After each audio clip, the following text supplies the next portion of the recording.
अस्सलाम वालेकुम। My name is Syed Rahil Muzaffar और आज का जो हमारा टॉपिक है that is about nature of DNA. What is the chemical nature of DNA.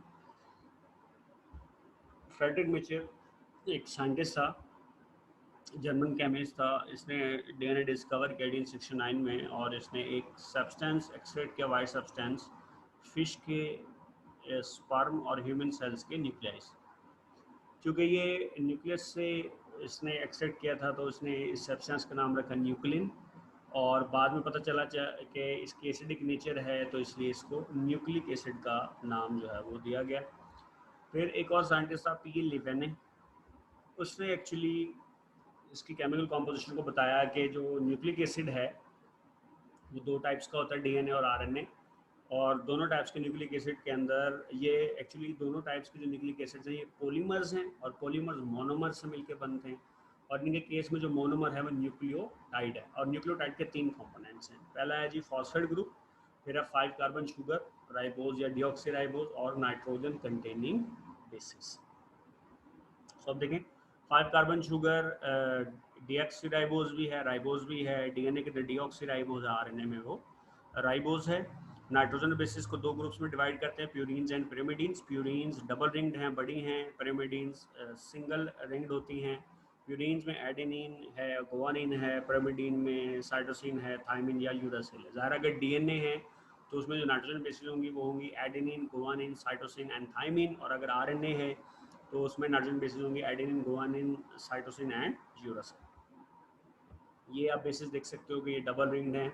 Adenine, guanine जो पिरिमिडीन्स हैं वो सिंगल रिंग्ड हैं और ज़्यादा कोई डिफरेंस इनके स्ट्रक्चर्स में नहीं है। जैसे थायमिन और साइटोसिन में सिर्फ देखें अमाइनो ग्रुप का डिफरेंस आ रहा है, तो ये तो माइन्यूट इनके डिफरेंसेस। अब न्यूक्लियोटाइड के स्ट्रक्चर की अगर बात करें तो जो राइबोज के 5 कार्बन हैं तो उसमें पहले कार्बन पे नाइट्रोजन बेस अटैच होती है और पांचवें कार्बन पे फॉस्फेट ग्रुप अटैच होता है। और जब दो न्यूक्लियोटाइड एक दूसरे के करीब आते हैं तो उनमें डिहाइड्रेशन सेंस होती है, वाटर मॉलिक्यूल रिलीज होता है और वो एक बॉन्ड से अटैच होते हैं जिसे फॉस्फोडाइस्टर बॉन्ड कहा जाता है।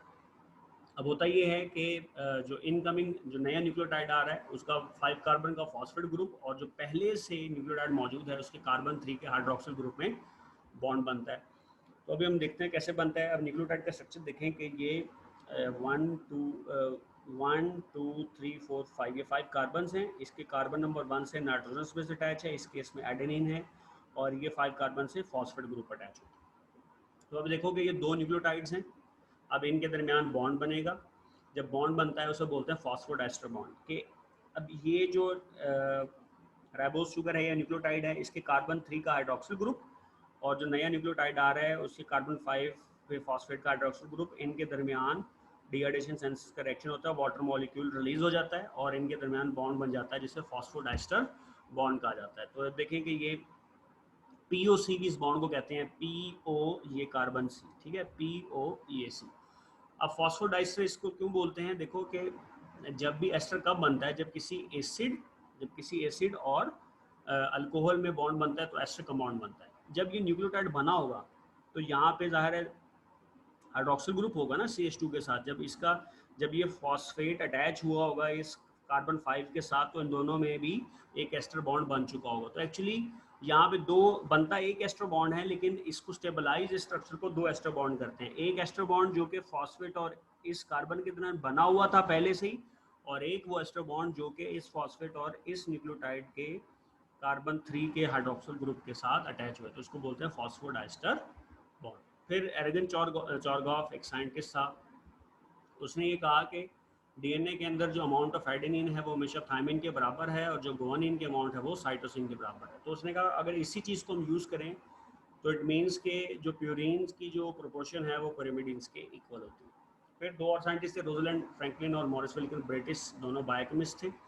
इन्होंने एक्चुअली क्या किया कि 3 मॉडल स्ट्रक्चर बनाया डीएनए का और उसे बम्बार्ड किया एक्सरे से, और फिर उसका उन्होंने एक फोटोग्राफिक फिल्म बनाई और इसको बोलते हैं एक्सरे डिफ्रैक्शन पैटर्न।